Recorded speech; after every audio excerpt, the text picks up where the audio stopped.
So in this video is the year in review 2017 for the PlayStation 4. It's kind of late, but whatever. So a brief overview of what I'm going to be talking about is different models, the default gamepad, the video games, a brief UI walkthrough, the network, the direction I think PlayStation is going in, and the pros and cons to buying a PlayStation 4. So the first model I'll be talking about is the original PlayStation 4. It came with internal 500 gigabyte hard drive at $400 Canadian.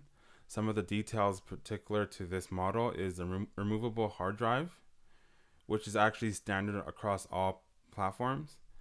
Native upgradable Blu-ray player. So with the Xbox One, you need an app in order to play Blu-ray discs, while the PlayStation 4, you can play Blu-ray discs without using or acquiring additional software from the store.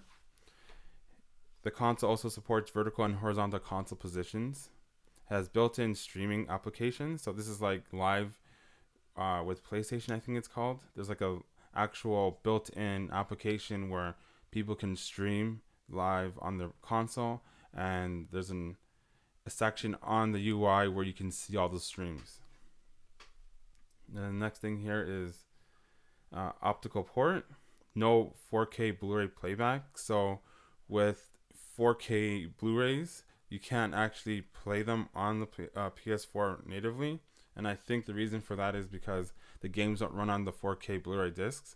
They run on the HD Blu-ray discs. So therefore, if the games are on that, then it would support the media format for that. If the games aren't on the 4K Blu-ray disc, then therefore the console won't support that. That's generally their motto. There's 4K streaming. There's 2 USB ports on the front of the console, and it supports HDR. This is high dynamic range rendering. So this just means like the darks will be darker and the brights will be brighter. So sometimes you see on the screen there'll be a dark section, but it's kind of grayish. That'll be black. And then in like in the brighter sections, it might be too washed out. So you want to maintain the detail while being bright and dark at the same time in the same image. So therefore creating better contrast. And for the most part, I don't have too much to say about this particular console. So I will just move on to the Die Shrink. So this is the PS4's Die Shrink, the first Die Shrink. And it comes with a 500 gigabyte hard drive at $380 Canadian. And there's another model with 1 terabyte hard drive at $400 Canadian. And the details with this particular console is it has a removable hard drive, native upgradable Blu-ray player, no app needed, vertical and horizontal console positions supported, built-in streaming application, no 4K Blu-ray playback, 4K streaming. It is said that they removed the optical port, but I'm not sure completely, but that's what people are saying on YouTube. 2 USB ports in front of the console and high dynamic range rendering. So basically it's the same console as before, just that it comes now, there's 2 different models with different size hard drives, but it's just smaller. That's basically the only difference. It's just smaller. There's nothing inside the console that will make it better than the original. It's just that it's just smaller. So the last model I'm going to be talking about is the Pro. This is a PlayStation Pro. It only has 1 SKU, which is 1 terabyte at $500 Canadian. And notable information is that it is a better 1080p 60 frame console than a true 4K gaming device. So this console does have better specs, but I find that the specs are better when you want to have a true 1080p 60 frames per second console than a 4K gaming device. I think 4K should be for the next generation. It would be nice to have it this generation, but I think to have native 4K games, it would be too expensive. The console would be too expensive, and that's the only reason why I say 1080p 60 frames per second console is more acceptable, and it's cheaper to achieve. So therefore, I would say on a console, in the console market, this will be a better way to do it, as opposed to the Xbox One, where it has they're trying to strive to for the true native 4K stuff, and it's not really working in their favor. But moving on to the particulars of this model, you'll have downsampling. This helps with displays lower than the resolution. This will help with displays lower than the resolution intended. So, for example, if you're not on a 1080p screen, not playing on a 1080p screen, and it's 720p for some reason, the details won't be lost, because sometimes when you play certain content on a resolution lower than intended resolution, details can be lost. So with downsampling, it allows the detail to remain while fit into the dimensions of the screen that was initially supported.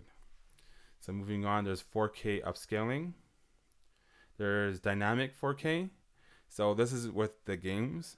So not all games achieve the 4K resolution. They'll have like certain tricks or methods to create the illusion of 4K without actually being 4K.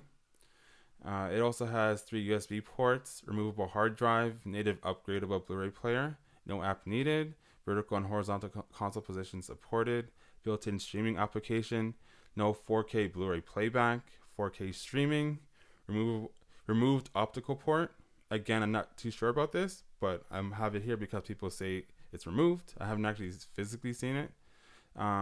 There are 2 USB ports on the front of the console, and this also supports HDR, high dynamic range rendering. And the gamepad for all the consoles are pretty much the same, just that the light bar is now visible on top of the controller, where the touchpad is, the clickable touchpad. There's like a little light that actually that's passed through from the front of the console, front of the controller. The light bar, there's a light bar in front of the controller. Now that light can be seen on top of the controller where the clickable touchpad is, and that's basically it. I thought there was more to it, but no, they haven't really changed much. So basically, if you have an original PlayStation 4 and you compare it to the new PlayStation 4, all it is just almost like, think of it like they took the specs of the original console and they kind of overclocked it to make it better at 1080p 60 frames per second. If you think of it that way, then yeah, it's nice to have, I guess, but I don't think it's worth it to upgrade. So yeah, and plus if you go online, you have to have everything the same anyway, so therefore you can't have it too powerful. So having the PlayStation Pro, it just means that you'll have more stable gameplay, I guess, if the gameplay wasn't that stable to begin with. So I don't see the point in getting it, because if you can't make it too powerful, because then therefore you're segregating the audience, and if it's not that powerful, then what's the point? So I'm not so into the mid console upgrades, but the only way for me to actually get one would be because a bundle, and that'll be it. Otherwise, I wouldn't say these mid console upgrades are worth it. But moving on, I'll be talking about the games. So there are about 71 exclusive titles for the PlayStation 4. Some of them aren't really talked about some of them aren't really talked about much. So I think they're like canceled. Some of them are canceled. I have like the PT demo here. That's a canceled project for sure. But then there's games like Deep Down, which hasn't been talked about in years. So there's stuff like that's on the list where it's like, is it really 71? And then there's like The Last of Us Remastered, which I consider a gray area, because if you want the remastered, you need it on the PlayStation 4, but you don't need to play The Last of Us on the PlayStation 4, so therefore it's like a gray area, but I still included it. So some of the games I can name off the top of my head: there's Basement Crawler, Bloodborne, Days Gone, Death Stranding, Detroit Becoming Human. What else? There's Drive Club, Fat Princess Adventures, There's God of War, which is coming out this year, I think in April. Gran Turismo Sport, which I thought was actually like a demo or like a prequel to the real game, but actually they're getting rid of the numbers and they're going with like subtitles. So there's that. There's Gravity Rush 2, The Last Guardian, Knack 2. What else do I have here? There's MLB The Show 18, The Order 1886. There is, what else? Psychonauts in the Rhombus of Ruin, which I think that's a VR game. There's Riggs. There's a whole bunch of games like Uncharted 4, Uncharted Lost Legacy, Until Dawn. There's Wild, Wipeout Omega Collection, which is like, it takes recent Wipeout games into one console, on one platform, I guess I should say, onto one disc, and have them all in 1080p, 60 frames per second. So that's like a gray area as well, because it's not necessarily, you don't necessarily need the PlayStation 4 to play these games, but if you want to play the 1080p 60 frames per second versions, you need the PS4 to play them. So that those kind of titles are debatable, like I said. So yeah, there's quite a few games. I find that, from my understanding, from the top of my head, I think the PlayStation has the most console exclusives, meaning like you can only play them on the console. So all the games I mentioned, including the ones in the description, I will have the whole list in the description. You need the PlayStation 4 to play these games. As of making this video, this is the console exclusives. This can change over time because maybe console exclusivity may drop, or contracts may, I don't know, something might happen. But as of right now, these are the PlayStation 4 exclusives, and they're about 71. The next. Okay, so this is the PlayStation 4's UI. This is kind of late. I'm doing this in March, so I'll just go through let's go through the overview of the UI right now. Up here, I call this the icon section. Whether or not Sony calls it that, I call it that. I call this the content section. And then this section here, hold on, I call this content pages. So it aggregates everything within the PlayStation Store or whatever to the game associated to what you're highlighting. So I have Resident Evil 7, so everything associated to that is here. So I'll just go through the top, I guess. PlayStation Plus. So keep in mind, this is March. So you can pre-order Annihilation. Bloodborne is now up for grabs. Ratchet and Clank. So to add a game to your library, you just click on it.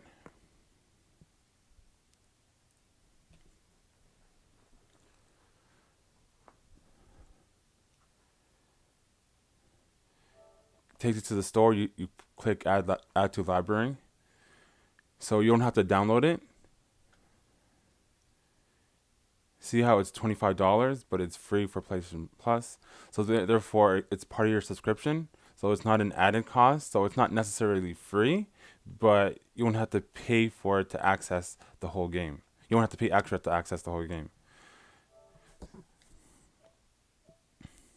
And keep in mind, if you don't acquire or attach the game to your profile and it's not up for grabs anymore, then you can't get it. So you can't like play forever as long as you're subscribed. So if I didn't add to my library and this wasn't available free for download, then I would never be able to play it unless I bought it, or yeah, basically if I bought it. So these games are up for grabs only for a limited time, only for subscription, only for people who are subscribed, but you have to download it or acquire it through the subscription, or else you can't download it you can't play unlimited as long as you're subscribed. So And there's a couple other games, and these are only the PlayStation 4 games. So if you're into the PlayStation ecosystem, you bought all the hardware, you'll have PlayStation 3 games and PlayStation Vita games as well. But these are only the PlayStation 4 games. And down here are the deals. So these are the other games that were available previously that I acquired. Not too bad. But the PlayStation 3 has better games, in my opinion, up for grabs than the PlayStation 4, because PlayStation 4 is newer. So anywho, I'll get out of here. Actually, I can go up to the manage subscription, or manage a membership. I'll say subscription. Hopefully this UI is not going to be too long, so because nothing really hasn't changed. So they charge $70 per year now, but for some reason my subscription goes to 2019. Not sure why. There must have been a deal or something. I don't know. Let's see, online storage. Okay, I thought it would actually show me what I actually saved, because I never actually ran out of space, but there is limited space on the cloud saves, but I never actually ran out. So these are notifications. Recently, Tom Clancy Rainbow Six Siege was up for grabs for a limited time, but not like, it was a free trial, but it was a longer free trial than like I think usually it's like a day or something. I can't remember how long, or maybe 2 hours. So this free trial was up for grabs for, I think, almost a week, or like a long weekend. I'm not sure if I can still play, but that was up for grabs. That's notifications. These are friends. So the friend stuff is slightly changed. There's the players I met, and it's aggregated to the games I play. I've been playing a lot of Rainbow Six. But if I was playing different games, it would have a different game title associated with the name list. Now playing, nothing. Following, custom lists. And there's players you may know, which is pretty cool. And check who's online with the PlayStation app. That's like the, what do you call it, the phone?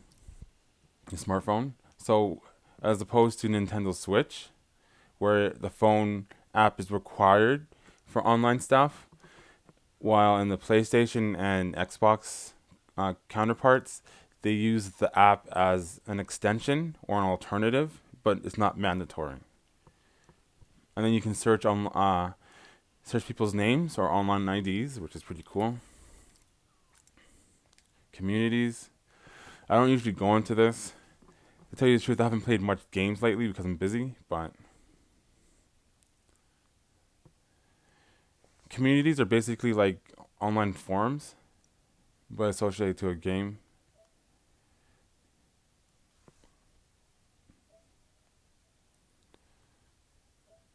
So this is what's trending. Bad Boy 95. Okay. Hispanics.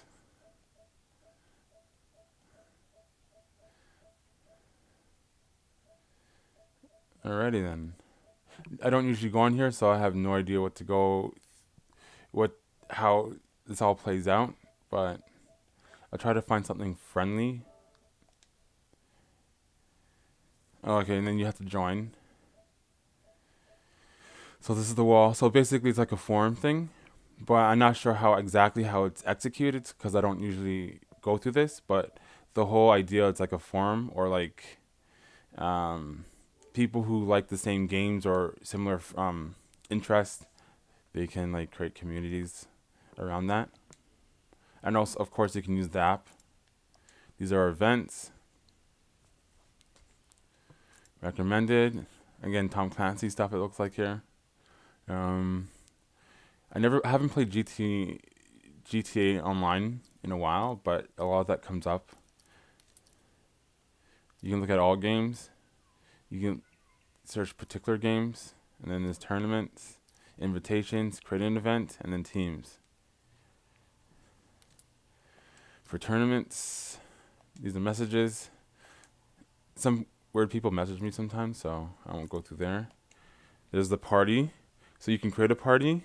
And there's also share play. So basically, if you're playing a game, think of it like Twitch TV, but locally. So you can stream your game session to your friend or so. I'm not sure how many. I know for sure one is mandatory because, or else it wouldn't be a feature. But I think you can stream more than one. So it's almost like a local streaming service to your friends list. So which is pretty cool. And then, but it's a little bit more interactive to the point where they can take over if you want them to. So that's pretty cool. So you can be talking to your friend, watching them play. If they're stuck in a part, and then you can take over. Or if you guys are playing a single player game and you're playing together, and you get stuck, you can hand over the controller to the other person online. You don't have to be in the same room as you. So stuff like that can happen, I guess. Don't really use it. So I'm just thinking of scenarios of why someone would use it. This is my profile. The profile, you can't really express yourself too much, which is disappointing. So this is the overview here. So about me, I advertise my YouTube page. My languages is English. These are the games I've played. Friends, communities, and stuff, and what I'm following. Recent activities. Rainbow Six, Annihilation. I've been playing a lot of Resident Evil, but I haven't played in a while. So that's about it. You can edit profile, change privacy, change cover image. So I got that image from the internet browser. I went to my YouTube page and got that background. So the trophies, nothing new here. You compare the trophies with other people, the rarity of each trophy and stuff like that. Nothing new. And then there's settings. I won't really go to. There's the store. I'll go into a little bit later. Actually, no, I'll just go into it now.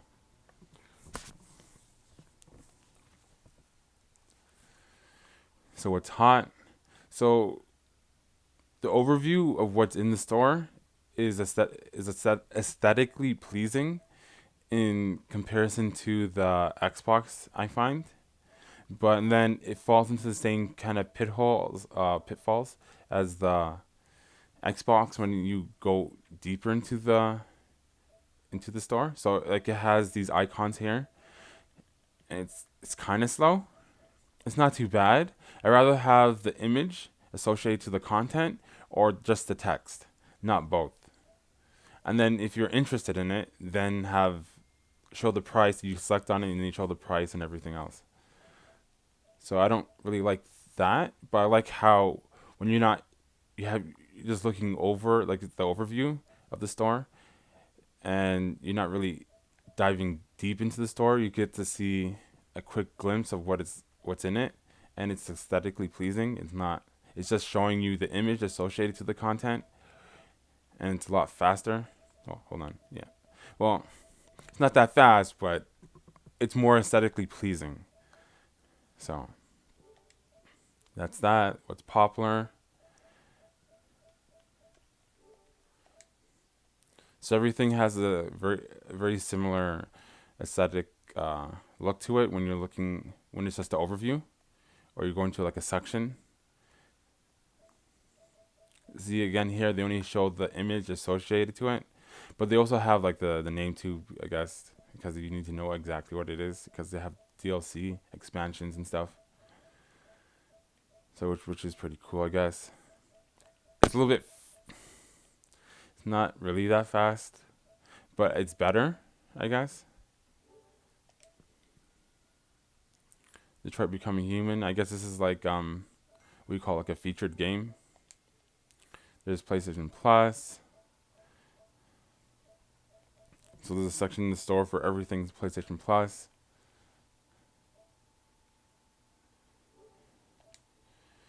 There's PlayStation VR. So these are all the games associated to PlayStation VR.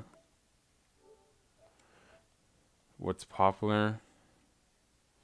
So Gran Turismo Sport, Resident Evil 7, Moss, I Expect You to Die, Drive Club VR. So there's quite a bit of content.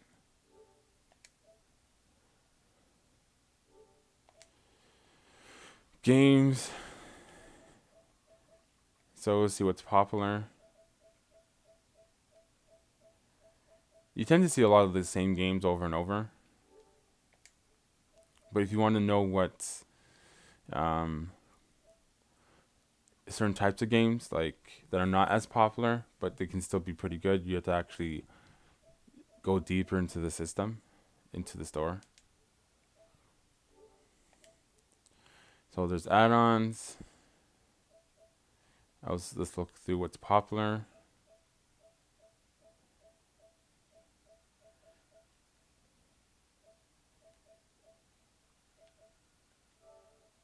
What is this?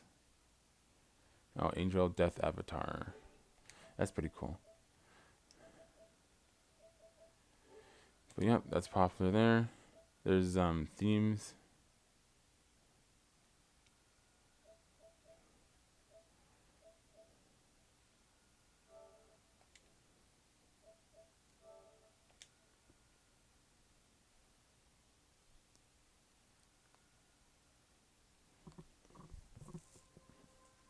That's what that theme looks like. That's pretty cool.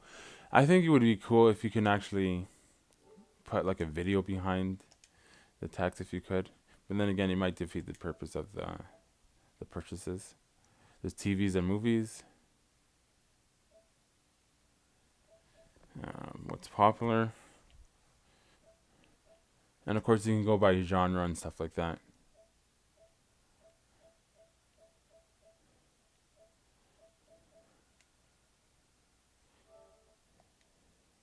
These are the apps you can get. Not too bad. But there's no Bell app, which is disappointing. There's no TMN. So if you're into that. Here's the actual apps section. Let's go through all apps.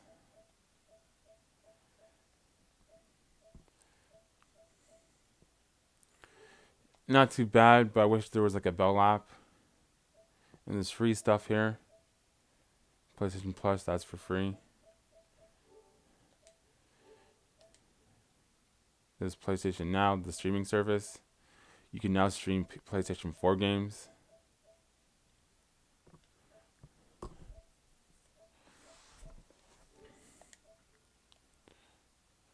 PlayStation 4 Pro.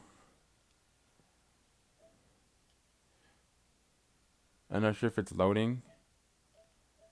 I guess so. Hold on. Try it again. If it doesn't load, oh well.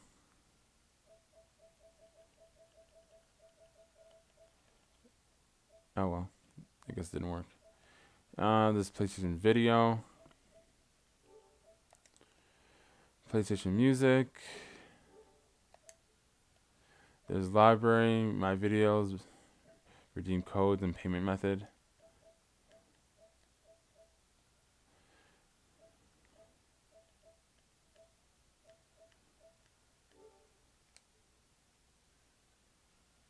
Hold on. Did I go through the whole thing?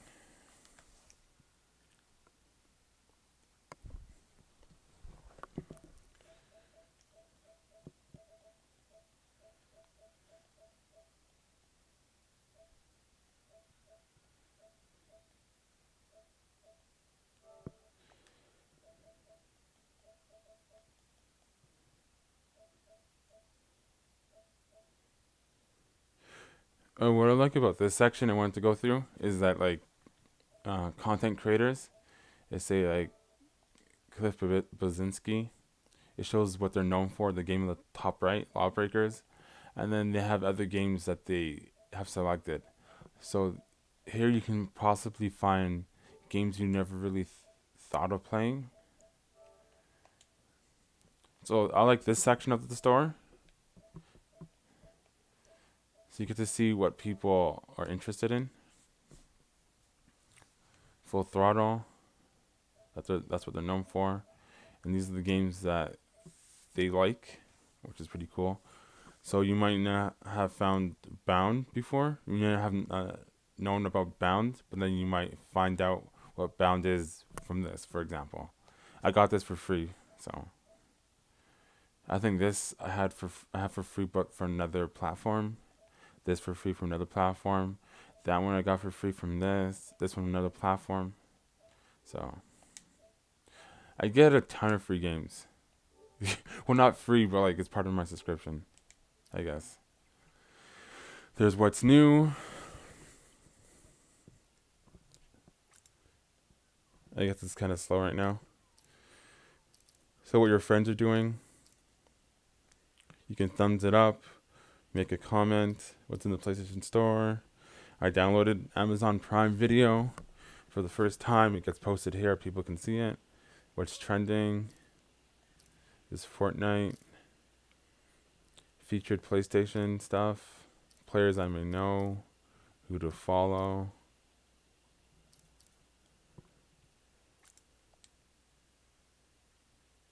I think that's Resident Evil.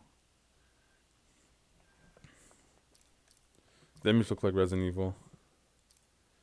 Oh well. That's that. There's TV and video.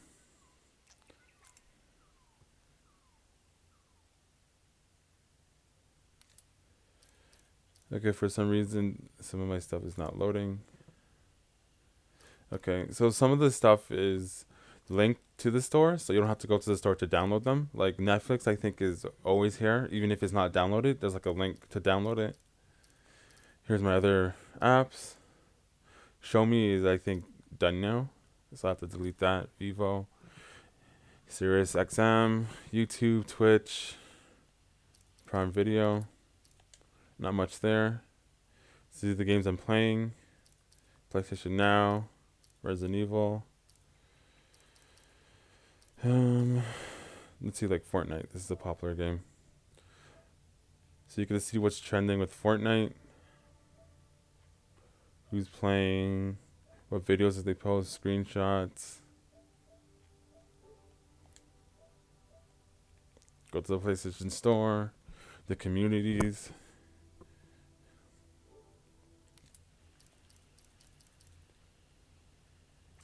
Live from PlayStation.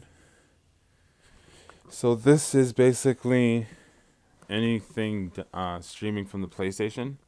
It would be like aggregated here, as opposed to the Xbox where it could be picking up PC streams.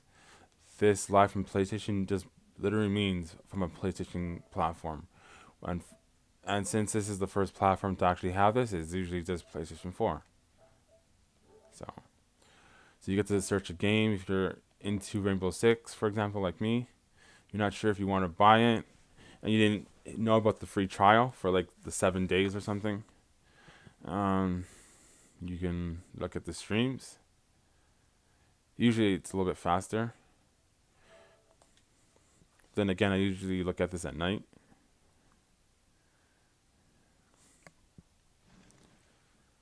So you get to see the stream. It may not be what you want to see at that current moment, but at least you get to see how the game looked and stuff like that. And you get to search other streams. You can broadcast stuff. Well, people who are broadcasting now, I should say. There's video clips and then screenshots and then my shares.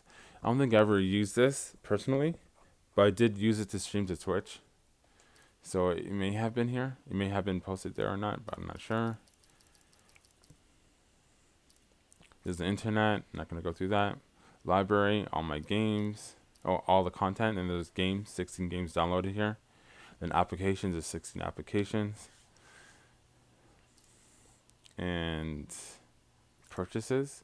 So these are not installed, like it says in the top left there, but they are associated to my account, so I acquired them, but I haven't downloaded them. So I can download them anytime.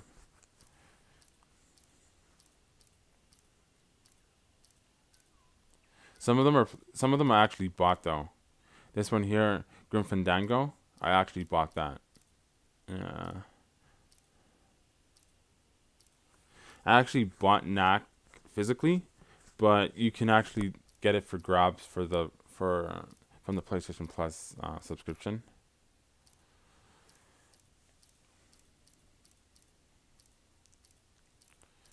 And remember, these are only the PlayStation 4 games. There's a whole bunch of PS3 games as well, and PlayStation Vita. So I actually bought The Last of Us Remastered, and I actually bought Until Dawn, but it was up for grabs. These are the installed stuff. And then PlayStation Plus. I guess it just aggregates what I associated to my account, but only what I acquired through the PlayStation Plus. And that is about it. That is the UI. I don't think I need to talk about anything else. Oh, there's when you hold down the home button or the PlayStation button, you can go to this screen. So you can customize your friends list. That's what it was showing me, which is pretty cool. The notifications. So if you're playing a game, you want to go to the home screen, you can just do this. And since I started broadcasting, I put this icon here because for some reason the button on my controller doesn't work as well. So you can custom. You can add the broadcast symbol or not. I don't usually use music, so I can take that off. You can basically customize it to your liking. Sort reset to default. So you can turn off the what do you call it? The console from here. Sound and device is basically your controller. You can adjust the light bar. It's on bright. A lot of people complained about this, but I play PC games from time to time, and my keyboard is lit, and it's like a white. Sometimes it flashes different colors, and that never bothers me. But for some reason on the controller it bothers people, so they added a dim medium setting for the light bar. If that works, I guess. But me being a PC player and having the backlit keyboard, and it lights up brighter than the DualShock 4, but people complain about the DualShock 4, so I just find that funny. But anywho, that's the UI. I went through all the basics. Nothing hasn't really changed. They tweaked a little bit here and there, and that's what I like about the PlayStation Plus. I mean, PlayStation overall, because the UI doesn't really change as much. So therefore, usually when that happens, is because it works. If the company keeps revamping the UI, odds are because something's not working and they found out, kind of thing. That's what usually happens. So, and it takes up too much resources to always change up everything. You always want to add content. Always add. You want to reinvent the wheel. You keep reinventing the wheel, you're adding too much resources, you're starting over again. But if you add to the wheel, you're building on what you already created. So if there's something completely wrong with your design, then I can understand reinventing the wheel. But if it's working, all you have to do is just add to the wheel. Just make it better, faster, or add more features or whatever. So that's the PlayStation UI. I'm done. For this section at least. The next thing I want to talk about is the PlayStation Network. So there's two I guess models. There's no membership and there's membership. So the new membership, you get no online play, and I think some social features are deactivated. And when you go with the Plus membership, it's $70 per year. It's $30 per quarter, which is every 3 months, and it's a $12 every month. And when you sign up, you can get a 14-day trial, but this is new members only. There's cloud saves with space, with limited space, so you only can save up to so many game saves on the cloud. There's instant game libraries, so there's PS1, PS2, PS3, PlayStation Vita, and PSP. and they're only accessible on an active subscription, but they are acquired through a subscription, and you can only access them while you're still subscribing. So keep that in mind. And not all games can be played on the PS4. So if you get like a PS3 game, you can only play on the PS3. If you get PS4 digital titles, then you can only play on the PS4 and PSP and so on. Well, PSP games can be played on the PS3 and the PlayStation Vita, but I'm not too sure about PS4. I don't usually play my PSP games on the PS4. And with the Plus membership, you get discounted games. And also, there's card operations, which doesn't surprise. Usernames are not editable, meaning that you can't change your usernames. But now Sony allows sub-user accounts to be upgraded to master accounts with no fee, but you can't reverse it. But who really cares? So now, if you started your PlayStation profile or account with a sub-user account, now you can upgrade to a master account without any added fee. So now you just need to have the usernames changeable. You need to be able to edit your usernames and it'd be perfect, in my opinion. But for the most part, I don't have much to say about the online. The online is decent, like nothing too spectacular, nothing unique about it. There's nothing that draws it away from the competition. There's nothing about it that would make it a disadvantage from the competition. It's just satisfactory. It's like it meets standards, so there's nothing wrong with it. So the prices are the same. So it's just that there's more exclusive content on the PS4, and that's about it. It's just the games at this point. The online service is virtually the same. They might have certain, I guess, like perks, but those are associated with companies than the actual online service itself. So the basics of the service is the same across the Xbox and the PlayStation. It's just the games you would be playing it on will make a difference. So now I'll be talking about the direction I think PlayStation is going in. So the PlayStation 4's direction seems to be in the same direction as in the past 3 generations. That is creating exclusive content that it can only be experienced on the platform. I do think to some degree they are ahead by fluke because of certain design choices that could have been easily brought them in second place or last place. So I do think the reason why PlayStation 4 is ahead is by fluke, because I think Microsoft got too cocky with the Xbox and thought people would just flock to it because of their Xbox. But when they started the generation, they wanted an online-only console. And an online-only console is not that bad because, like, for example, Adobe has online-only stuff, very similar, like DRM. So you have to sign in every, I think, at least once. I think every 3 months.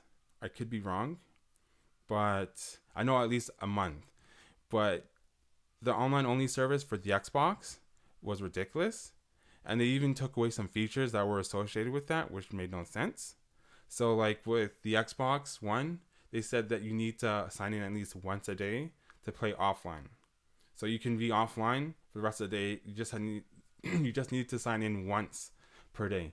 And I think that was kind of ridiculous, because what if you just don't want to sign in? What if your internet's down and you didn't sign in for that day? That means you can't play anything.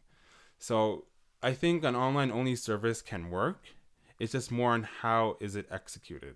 Is it reasonable? Like, you're going to give people 30 days to sign back in. Like, stuff like that. And especially if people are playing online, so they're signing in anyways. But it's more on how it's executed that can turn people off. And especially since each generation, console manufacturers tend to sever the connection, which kind of rises.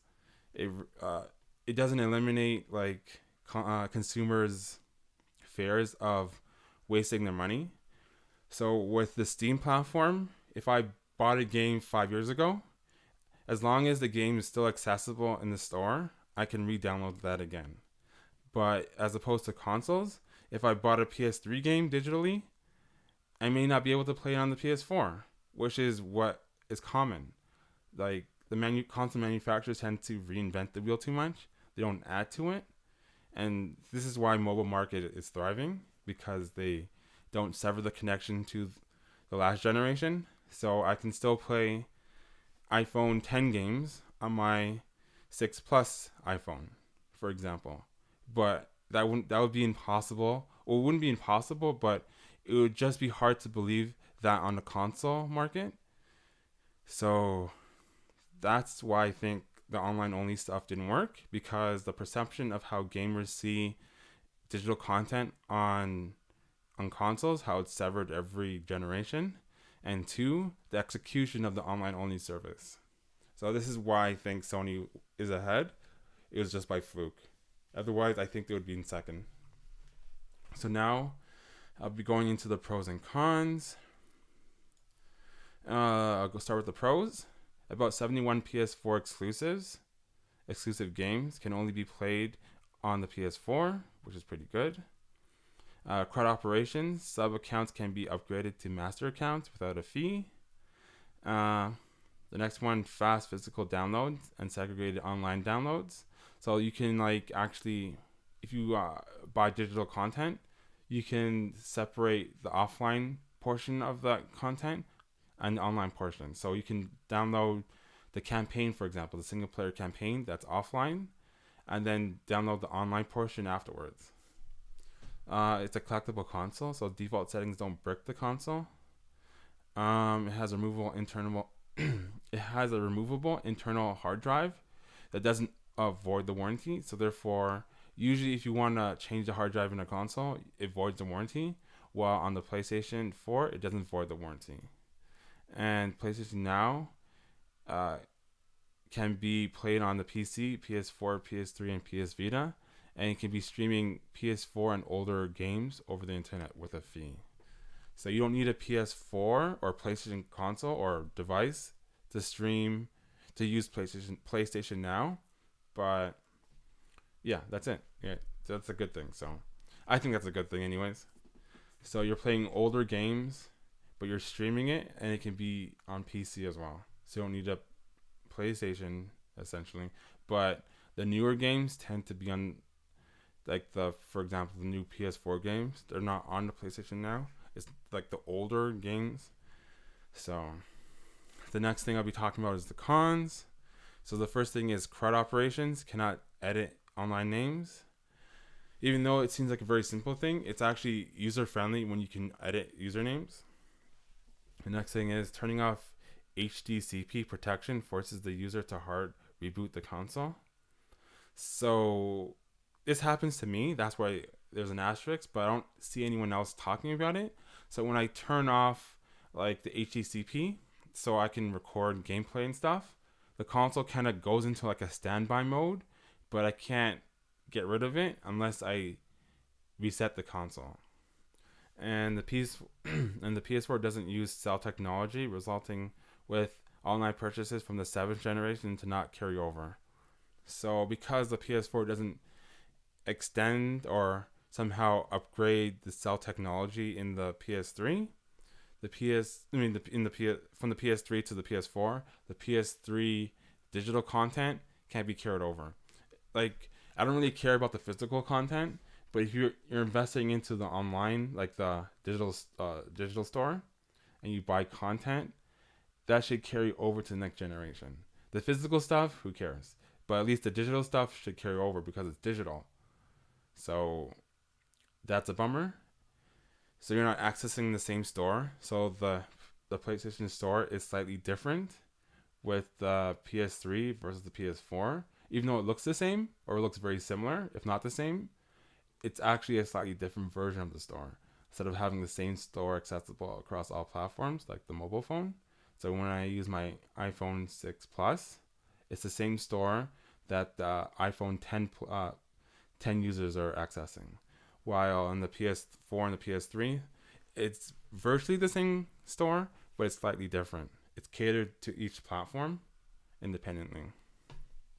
And that's basically it for the console.